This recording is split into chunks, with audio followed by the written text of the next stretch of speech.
This is the Blackout Podcast.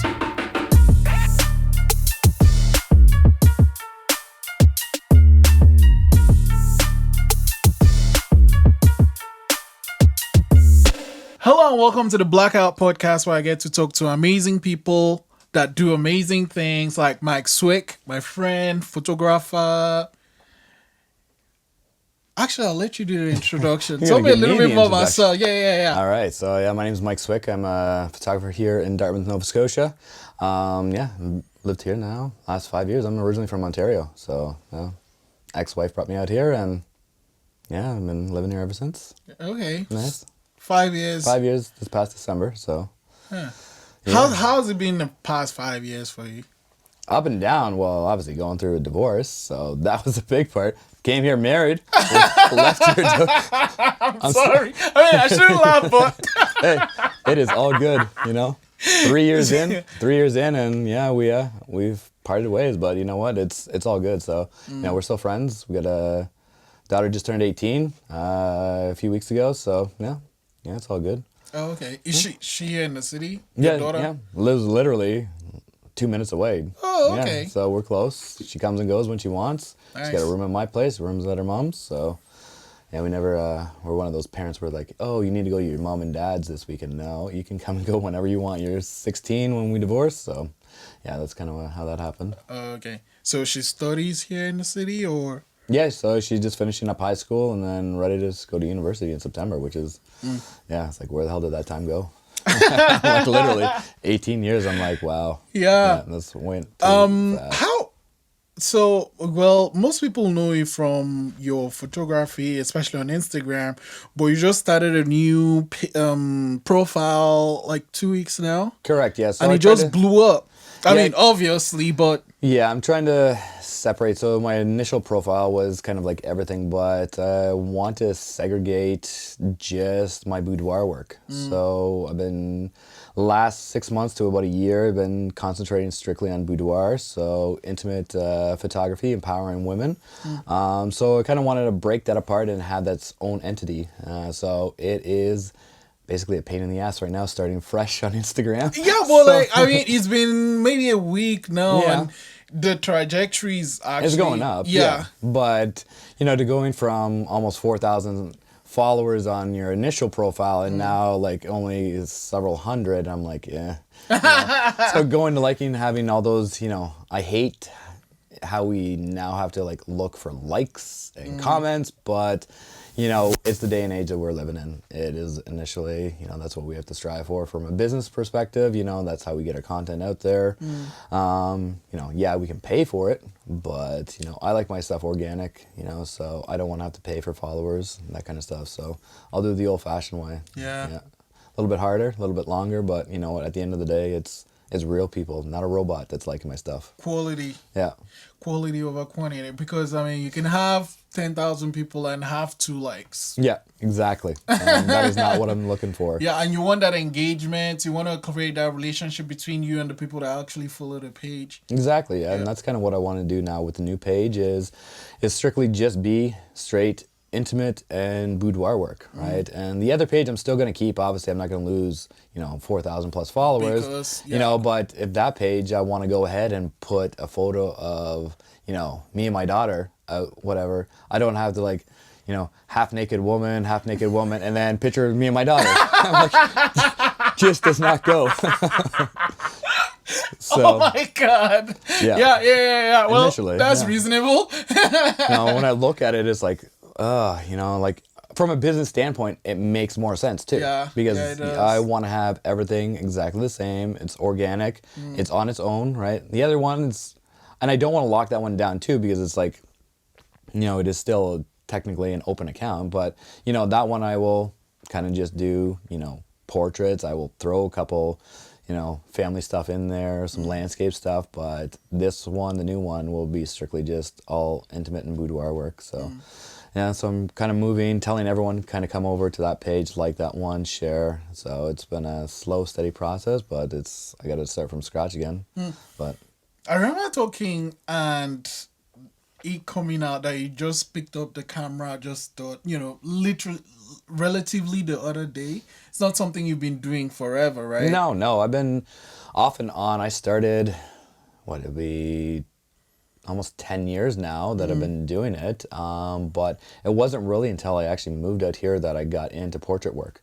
The rest of the stuff was, still life, landscape stuff, family stuff. But, coming out here to Nova Scotia really pushed me to, work on my portraits. I'm not professionally trained. I pick it up and I will look at my image. I will rip it apart. I'm my own worst critic. So I know when I screwed up. I know what I did wrong. But then that takes me to the next stage. I will learn from that. So that's basically what I want to do. Is I'm self-taught, so I have to learn from my own mistakes. And yeah, or someone else is going to tell me, is like, you know what, this is a shit photo. Like, what did you do? I'm like, tell me why is it shit? Like, give me your advice, and then I'll look at it, analyze it, and be like, okay, I understand now. I see where you're coming from, because I have to disassociate myself from the picture, because most people, they're like, hey, great. I'm like, I love my own photos, but I have to look at it from a client's perspective. I have to look at it from, an outsider's perspective. So I can't go in with my eyes of like, oh, it's my photo, I love it. No, I gotta look at it and be like, no, this fucking sucks. I gotta tear my own stuff down. I'm like, that was the hard part at the beginning. I'm like, I really like it. But then I understood where, when I talk to, veterans that have been doing it for 20, 30 plus years, and they're like, yeah, the lines here don't work, your composition, your lighting, and I'm like, oh, okay, great. But everything is all self-taught, and I will sit there and listen to people, and that's how I pick up and learn things. If I'm in a room with 20 other photographers, I'm not talking. I'm sitting there watching, and I'm listening, and I'm note-taking in my head, like what they're saying, what they're doing, and, I try to push that into my own work. Yeah. And how was it the first time you actually decided you were going to take some boudoir photos? That one kind of just fell into play here. It was a client, well, it was actually a friend, and that's kind of how we did it. And I found out that I was actually pretty good at it. But it's hard coming in it as a guy, as a boudoir photographer, because you have so many, I don't want to say like connotations against you, or, roadblocks, but I guess really at the end of the day it is, because most people, they think, okay, great, there's a guy, half naked or naked woman in a bedroom. Something's going to happen? No. For me, I am probably the most, professional person when it comes to that. I'm like, no, it's, when you walk in that room, it's game on. It's professional. It's like, it's business. It's like when I walk into work, I take that outside life, stop that at the door. I'm like, it's on time now.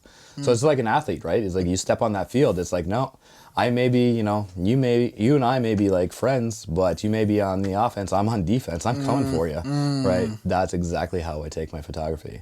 And, there are some photographers, whether or not here in town or wherever, that cause a bad name. Yeah. Guys, and I'm not even going to say just guys, it's girls too, right? Girls, most people don't talk about girls as, taking advantage of their clients, but there are female photographers that take advantage of their clients, whether it's a female or a male. It happens, but no one likes to talk about, oh, the female went a little far and was a little bit aggressive and a little bit pushy and touchy. Oh, wow. So yeah, but you know what? At the end of the day, I don't look at other people. I look at myself. That's me. It's my ethics. I know that I can say without a doubt that I treat every client exactly the same.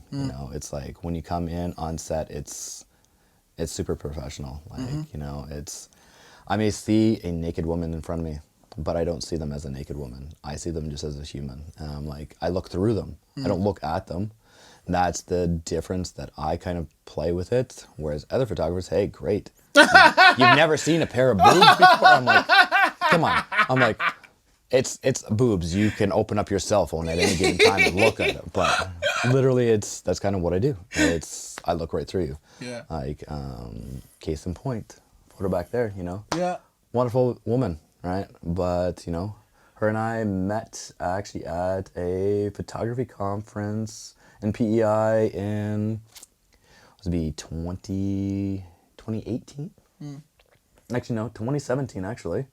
Yeah, and we became good friends. And literally, she called me up out of the blue. She was in town from New Brunswick, and we just basically met and made some awesome shots.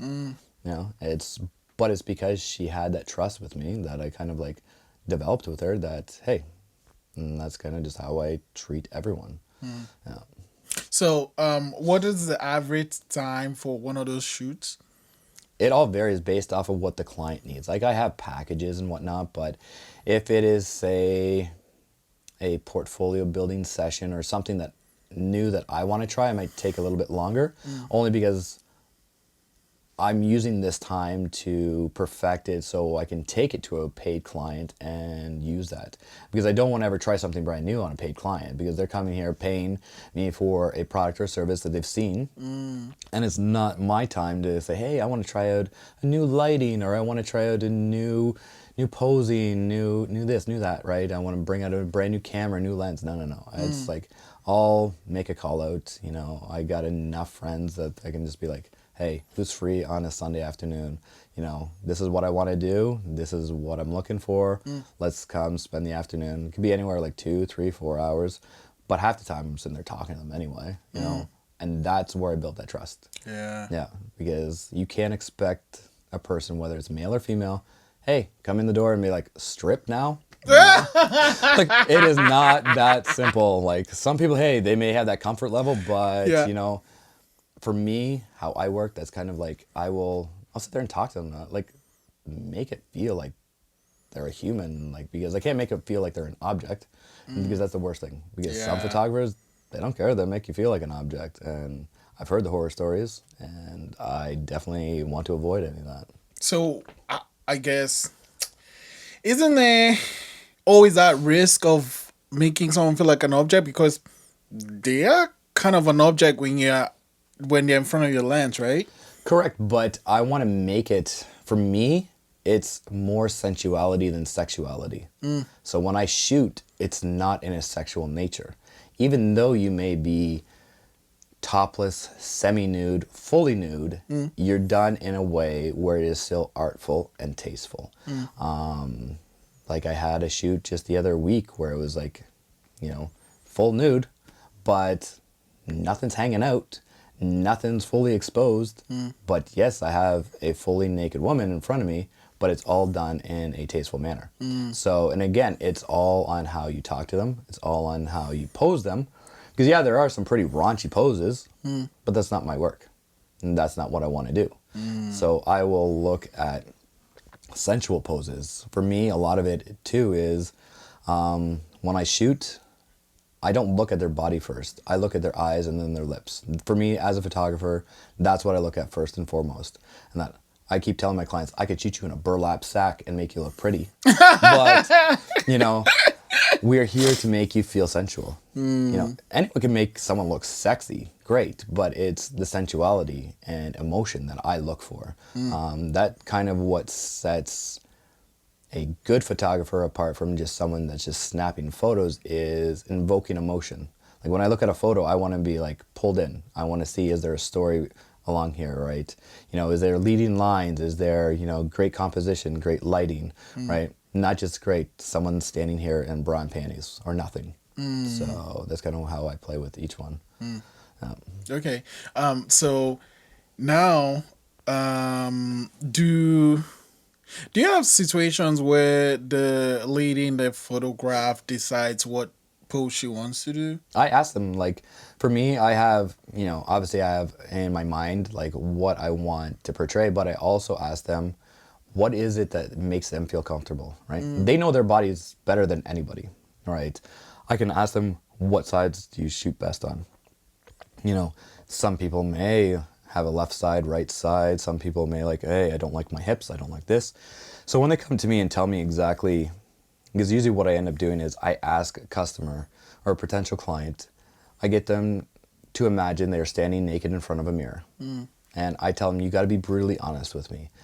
What is it about your body that you like and you don't like. But be really honest. Like, don't just say, oh, I don't like this. Why is it that you don't like it? Right?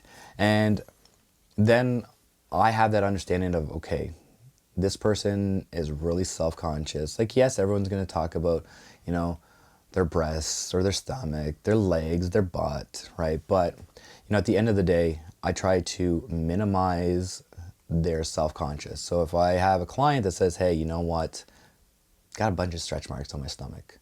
So I'm not going to pose them in a way where the stretch marks are going to stand out.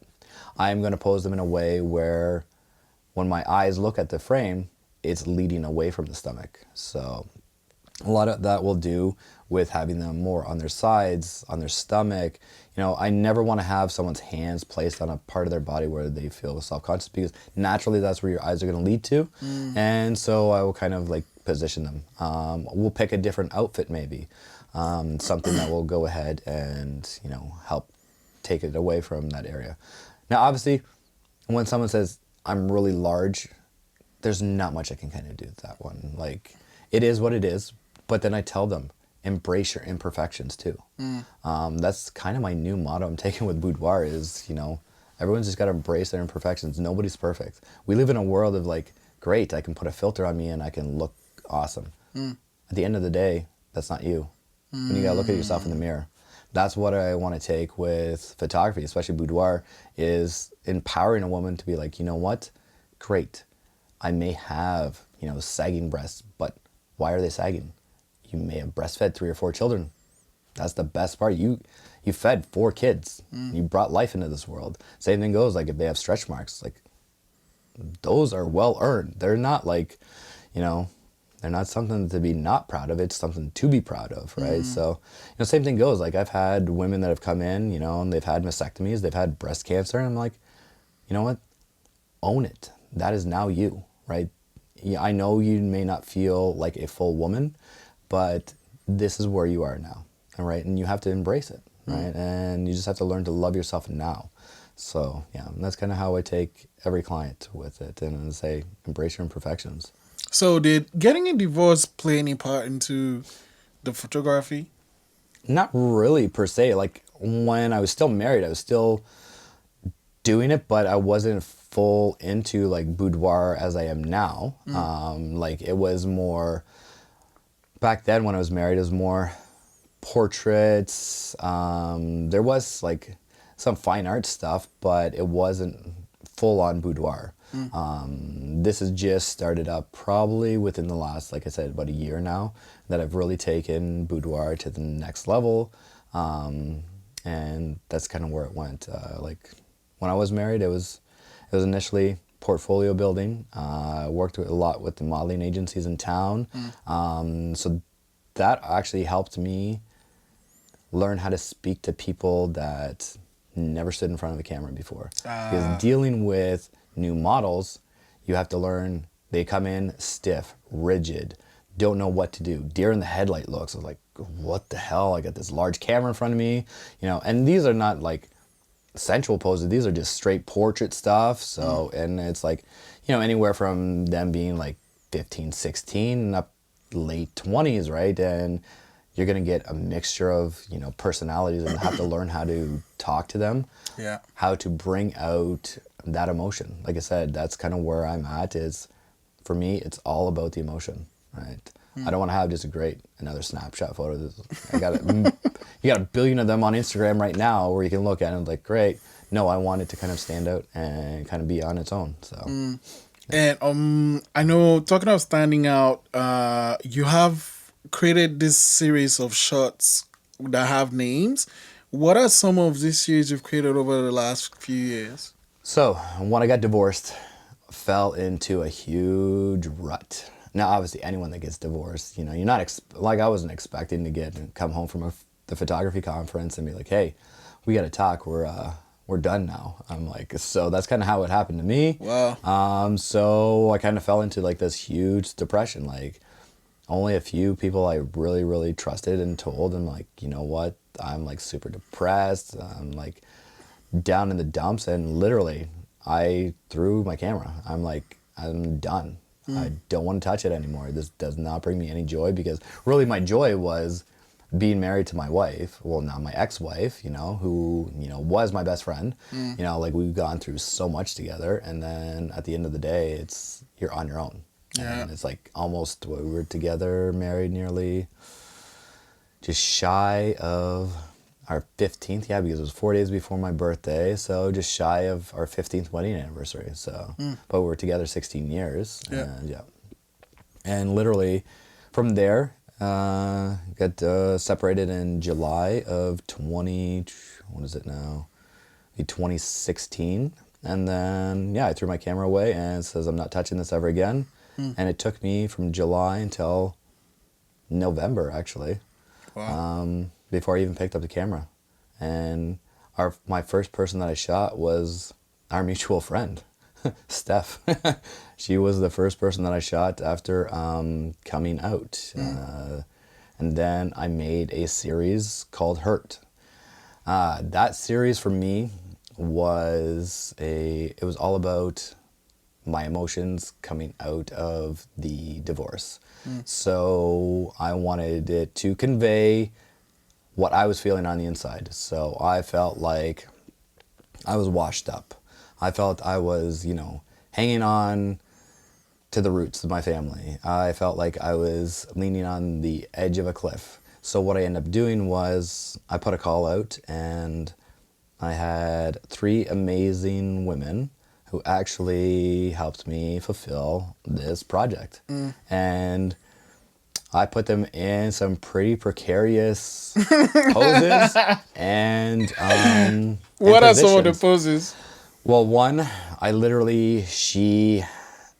our first shoot together, she was, when I said about, feeling washed up, I had her laying in a creek bed in November. But mind you, it was warm out still. It wasn't like our November this year, but it was almost like late spring, early summer weather still. Okay. But yeah, she literally laid in a creek bed for me, and we positioned her like she washed up ashore, and that's kind of what I wanted to portray, how I was feeling, like my emotions were, I'm just done, I'm washed up. Another one, I have her leaning on a tree on the side of an embankment that literally you could probably push the tree over. Oh, wow. But she is there curled up and holding on for dear life. And literally those were the emotions I was going through. Another pose that I have a person doing, we shot in her backyard in a ravine, and she was curled up, and I found this tree. It was amazing at how all these roots hanging out, and just enough for her to reach both her arms around. And what I want to do is, like, roots for me is like, it's like family, right? So trees are like family, so they have like these deep roots, right? And so I'm like holding on to my family, but even though my family was gone, so I almost felt like, I'm still trying to hold on. So I had her grab onto that, and she initially started crying, and I got shots of her, tears rolling down her face. And then another one, I had, I felt like I was buried in a hole, and we found a spot, and she curled up into this rock that's underneath the ground. And I'm like, God help you. You're the one that's crawling into this dark hole. You do not know what's in there. So I'm like, oh, Lord. I'm like, yeah. So she ended up, and I almost had her position where she's reaching out and almost like she's trying to grab on, and I just focus on her hand, and she's like in this hole, and it's almost like she's just falling down in that hole, and the hand's just out there trying to reach and grab on everything. That's because that was my last thing that was going on. It's like I'm just trying to grasp onto something, because like my life was thrown in the air. I had nothing anymore. Like, obviously my ex is gone. Like my daughter was staying with her because I was just an emotional wreck, and so I wasn't in the mood to be a parent that I should have been. But yeah, that's kind of the shot that we got there. And literally, she ended up getting poison oak. Oh no! So I'm like, great. I'm like trying to look around. I'm like, there's nothing around here. I'm like, where the hell did you get this poison oak? But she was a trooper. We went out at the end of the shoot, we went to Shoppers, got some Benadryl, and yeah. But literally, those 3 women helped me make images that I'm probably the most proud of.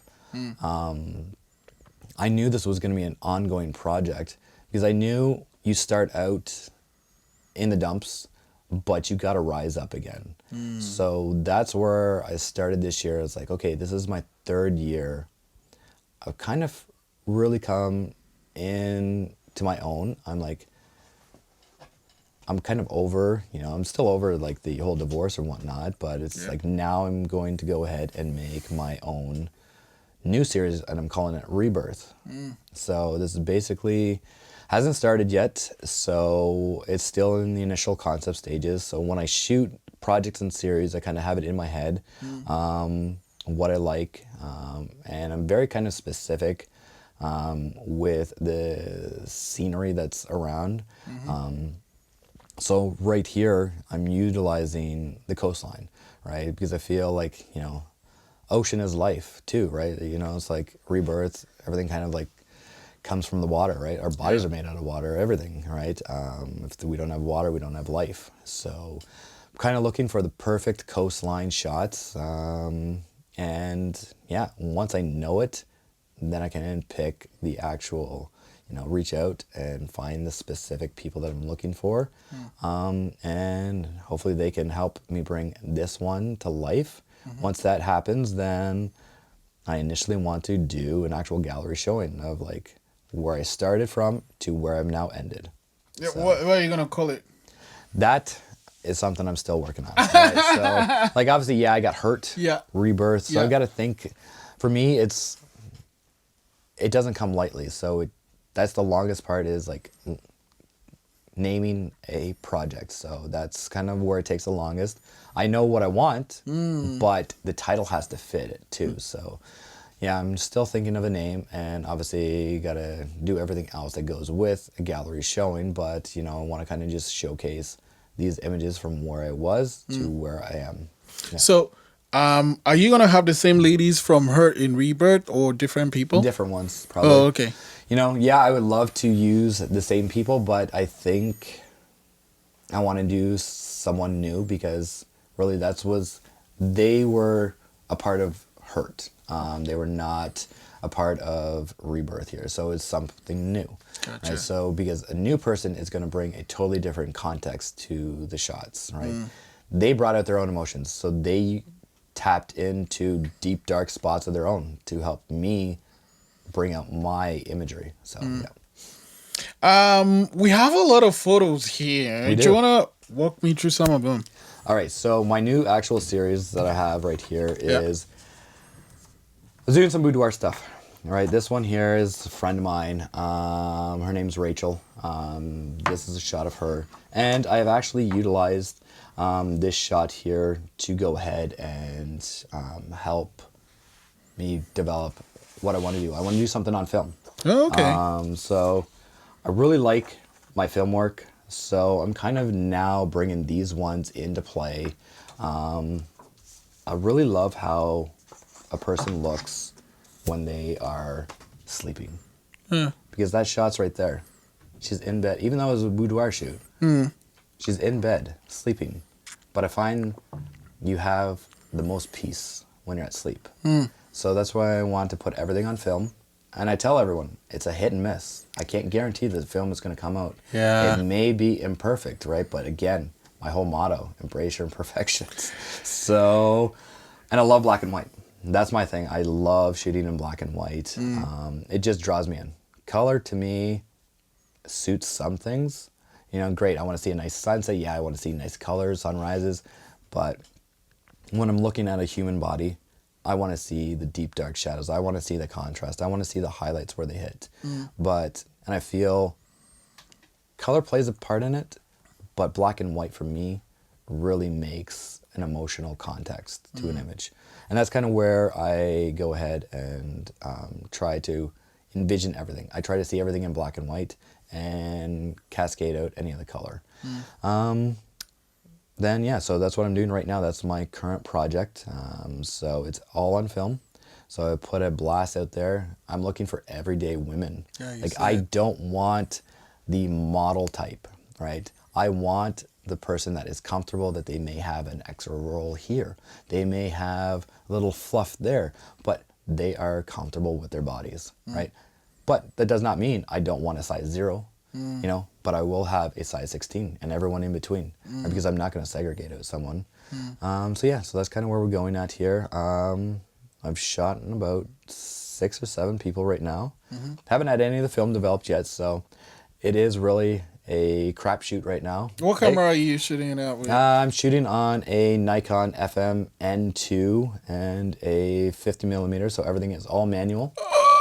So yeah, it is all old school here. Oh man, I mean that's great. It is. And if you get great photos. Oh my god, that's so much work. is. I mean, I'm guessing that the process of talking to these people that you're shooting involves listen. Yes. Right, and I tell them, it's It like, might not come out, but if Right. it comes out, it's gonna look amazing. so what I end up doing as well is I'll still take some digital shots. Ah. So even though I'm not doing everything full on film, I'm still taking initial digital shots. So that way I can kind of get a guess. So I'm dialing all my settings in almost identical. Like obviously film cameras, I have to overexpose, whereas digital I have to underexpose. So those are the only compensations that I'm playing with, but I'm dialing You in. know, you say you self-taught, but some of these things are things people pay to learn in school. Like how, I mean, I'm guessing so you just shot a ton of photos and then you pick up on these things, or That's exactly how I do it. I'm like, I am not paying to go teach someone for someone to teach me. I'm like, no, you know what? They didn't have film schools like 100 years ago, 150 years ago when cameras were first invented. No, you got out there, you did the math in your head, you got to figure out the ratios, you had to, do everything on your own. It wasn't until, later in life that, hey, let's go ahead and try to capitalize on teaching someone how to be a photographer. Because either you have an eye for it or you don't, right? Light is light, that's the thing. It's how can you manipulate that light and make it look good? talking of that, like with these photos, is this like just lit with the window? That or- is just window light right there. Shoot. My place, even though for me, I live in the ghetto, so to speak, I'm like, but it's cheap and it has great natural light. So that's the only benefit of this divorce was I got into a place that has great natural light. My last studio at my home that I lived with my ex, it was in a basement studio that I converted, so no light. It was all studio light. It was nothing. But this is perfect because this has made me, I gotta shoot out of an apartment. I used to have a studio, or I would go rent studio space, but you know what? I gotta work with what I have, right? So if that gives me a 15 foot by 15 foot room, that's my constraints that I have to work in, and I have to make it work. But the images that I look at, you don't know that it's shot in this tiny little apartment, right? But I make the best that I have with it, and I roll with it, and clients don't care. As long as They're the photos coming. look great. That is it, because they're coming, and I try to minimize anything like personal inside my house. So like I'll take down like family photos, that kind of stuff, but I will make it look as a professional studio would, right? So even though we were shooting in my house, it still comes in and is a professional space, right? It is a work zone when I'm in there. It's not, let's hang out and shoot the shit. We may do that afterwards, right? And whatnot. But when camera's up, it's game time. It's like business face is on. I'm like, we got stuff to do. This is what you paid me for. Yeah. So let's do it. Yeah. So let's talk about some of these guys. some of these ones here. So initially this was in January. So this is when I really started coming into like changing out my moving over straight to boudoir and on my Instagram pages. That's when I started thinking about it. So this one here, great. It's in my bedroom. You would never know. Down my hall. Right, so I try to maximize the space as best as I can. Yeah. This one here, again, straight window light. It is initially just right on the bed and all shot on window. This one is from a boudoir collaboration between myself and 2 other local photographers. So we just grabbed a bunch of like clients, and this one was actually shot in the King's Wharf. But again, all natural light, right? So it is initially, best thing to happen. Like, yeah, I can shoot everything on studio light, but for boudoir, for me, I want to make it look natural. I don't want to make it look like, oh, great, you're shooting in a studio. You're using, artificial light. No, I want to maximize everything. So even if the sun's going down, that ISO is bumping up. I'm getting it. So I'm not bringing out a flash, so on and so forth. But again, this one, she was just in the collaboration. So, but I just really loved how she does. I've shot her before. I think she has some of the best lips. Like for me, like I said, it's all about the eyes and the lips. Yeah. Right? Her eyes pull me in, and just the lips. Yeah, the outfit and everything, but it's the face that pulled me into these shots for her. Like this one here. That is a very good example of eyes and lips. Eyes, right. Again, she is just initially just laying in the bed, all shot on the window light. Another one, straight window light shot is initially. This one here, again, just another window light shot. So nothing really fancy on this one. It was just one of those candid shots shot right down the hall. But how I love playing I with really light. like that one. That was a nice play on light because there's contrast, there's shadow, there's lights from. Yeah, so this one here is a friend of mine, Teresa Demings. We actually shot this in her house. And initially this was at the end of the day, so the sun was setting. So as we can see here, I just loved how like the shadows just played on her, right? Even though it is a great intimate shot, right? It's artful, it's tasteful, right? It doesn't look screaming like, hey, great, I'm holding a pair of boobs. No, it is a great, tasteful, artful shot here. Yeah, it is. Again, another one of Teresa, but this one was in the summertime. So we did 2 shots actually, one in the summer and then just one in September. But this one was at Crystal Crescent Beach. And so yeah, this is where I wanted to really take black and white in the summertime and see exactly how it worked out with her. And I thought it worked perfectly, how the sun was just coming down enough on the horizon level. And then this one here, again, another boudoir session, but again, natural light. It's just emotions, all right? Again, more black and white stuff. For this one here, how I talked about rebirth and whatnot, I actually asked my friend Leah, just show me what you look like. I just want to see some despair in you. And we initially went out onto her deck, and that's what she gave me. Right? And it's just raw, real emotion. I was like, think about a time that, you lost somebody, and go there. And just close your eyes, blank everything out, and just put yourself. When I shoot people, I actually I don't like to tell them, hey, can you look happy? Can you look sad? Yeah. It's none of that stuff. Yeah. It's take me back to a time where you really feel hurt. Did you ever have that bad breakup? Did you ever lose someone? When was the last time you held on to, say you lost a parent, when was the last time you ever held on to their hand? Right? So again, that's where I tell them to take that time. Go right back to it. Again, just some more boudoir stuff here. But this one, I like to just cropped in really tight. Just went into her lips. For this one here, just enough. Like for me, just enough of her actual lace bra just showing, right? It was just the subtleties that I kind of like to look at. Again, lips. I just pulled and went straight to her lips. Yeah. And again, the last shot here that we have is, again, tell me that last time that you really felt, really felt torn. And that's kind of what she did. And she was a perfect trooper. And literally. That's a level of trust that takes time to build, would you say? It does. And that's, where I find it kind of sets me apart from other people because I build that trust with them. It's like I'm not one of those photographers that be like, okay, great, here's your time. Your time starts now and let's get naked. That is not the way it works.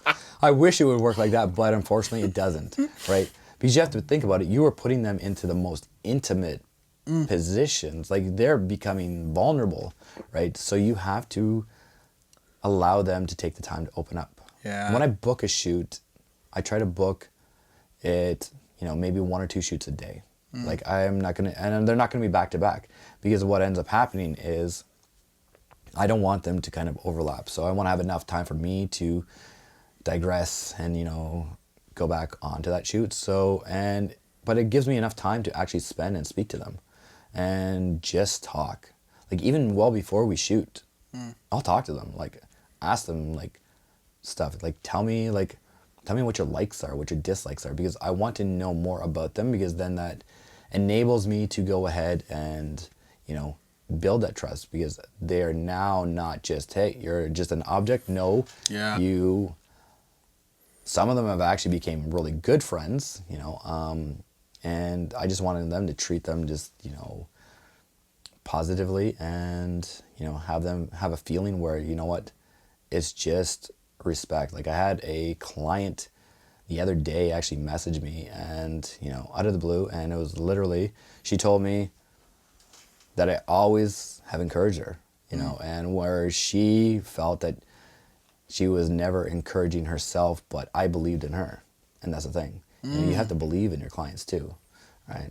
So, and again, I'm not looking to make a huge fortune on this. No, I'm looking to empower women, and make them feel confident, make them feel comfortable, make them feel beautiful again. There's a lot of women don't feel beautiful anymore. They look at themselves. They live in an Instagram world of the great. You want instant gratification, and you can snap on a Snapchat filter and make you look beautiful. But at the end of the day, a lot of them go home and they just feel shit. But hopefully when they actually see their images, they realize exactly how beautiful they actually look. And a lot of that comes down from just getting to know a person, like find out why they don't feel beautiful, and work with that. So I'm gonna end it with this. Yeah. The photographs are great. Everything is great, but personally, you actually took this journey where you lost a ton of weight. this is true. Let's end with that. Let's, we want to end with this. Yeah. Okay, great. So, goes back to the divorce, right? So, when I was initially divorced or separated at the time, it was like, fell into that deep depression, ate, drank like a fish, and gained a shit ton of weight. When I actually went ahead and decided to change everything, the highest I was was almost 318 pounds, 320 pounds. Wow. And then when I went and did and spoke to a friend of mine, she was a personal trainer, nutritionist, and kind of told her what I want. Started the gym, starting weight at the gym, January 1st, 2017, 287.6 pounds. Wow. So I'm like, I took a photo of myself back in probably, November, when I was probably about 320 plus pounds. And man, my cheeks were like, fuck. It's like chipmunk cheeks. I'm like, really? I'm like, I looked at my chin. I'm like, holy shit, I look fat. I'm like, no. I'm like, I gotta change. I'm like, I hate myself. I hate what I look like. And then it's literally went to the gym and started going to the gym. Come to find out, well, my now ex-wife started dating someone that went to the same gym I went to. Well. Great. So I'm like, oh shit, now I gotta see him. I'm like, great. So, and I'm like, so be it. I'm like, whatever. I'm like, we're done. Yeah. You're still my friend. Yeah. I'm like, I still love you and respect you. So I'm not gonna make it friggin' awkward. So started going to the gym every day. Started eating healthy, cut out alcohol completely, cut out pop, because that was like, God, pop every friggin' day, cut out junk food. And then there was this transformation challenge that started up that was going to be happening the following year. And I'm like, great, you know what? I'm going to sign my ass up for this because it's accountability. Yeah. So yeah, I went there, signed up with a trainer, nutritionist, literally 36 weeks of living hell. so to speak, because it's literally I did not deviate once from her meal plan. So I ate the same gross haddock fish day in, day out, and then switched to tuna, and then switched to plain chicken. I'm like, no. I'm like drinking 6 liters of water a day. Usually I would be drinking like 3 liters of pop a day. So we went from 280 plus pounds, and then transformation happened in April of 2018. Yeah, and I think my stage weight lowest was 178 pounds. So yeah. Wow. In less than a year. But what ended up happening though is, I got to backtrack a tiny bit, is when I started training, I went hard. So I went aggressive, and I ended up getting injured. I had tendonitis and tore my rotator cuff. So that put me out of commission for almost 6 months and not doing anything. Oof. So tendonitis in both elbows, lifting no more than 2.5 pounds. Good luck.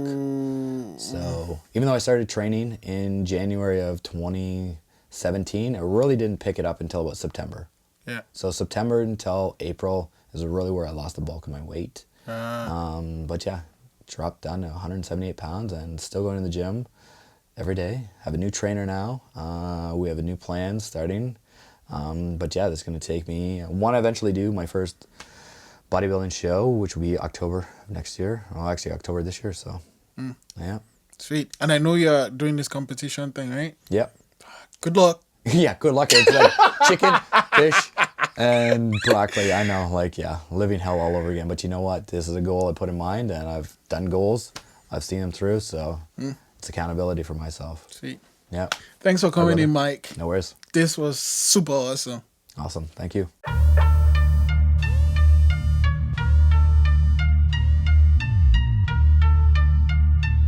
This is the Blackout Podcast.